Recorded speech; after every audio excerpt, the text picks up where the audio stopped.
বাংলার এক শান্ত গ্রামে বসবাস করত গোপাল নামে এক কৃষক। সে সারাদিন মাঠের কাজবাজ করত, আর তাই গৃহস্থলীর কাজকর্ম সমস্তই তার স্ত্রী দেখত, আর তার মা সারাদিন শুয়ে বসে দিন কাটাতো। কৃষকের মা তার স্ত্রীকে একদমই সহ্য করতে পারত না, আর তাকে ভালোবাসতো না।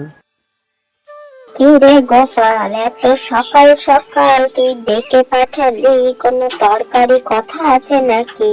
না গো মা, সেরকম দরকারি কোনো কথা নেই, তবে কাল সকাল সকাল আমাকে একটু কলকাতায় যেতে হবে, ওই জন্যই তোমাকে সেই খবরটা দেবো বলে তাড়াতাড়ি ডাকলাম।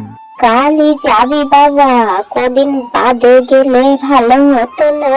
আসলে আমার শরীরটা তো ভালো না, ওই জন্যই বলছিলাম। তুমি এত চিন্তা করো না তো মা, কমলা তো বাড়িতেই আছে, ও তোমার ঠিক দেখাশোনা করে রাখবে। আমাকে কাল যেতেই হবে, না গেলে ব্যবসায় খুব লস হয়ে যাবে। হ্যাঁ গো, তুমি নিশ্চিন্তে যাও, আমি মার ঠিক খেয়াল রাখবো, তুমি অত চিন্তা করো না।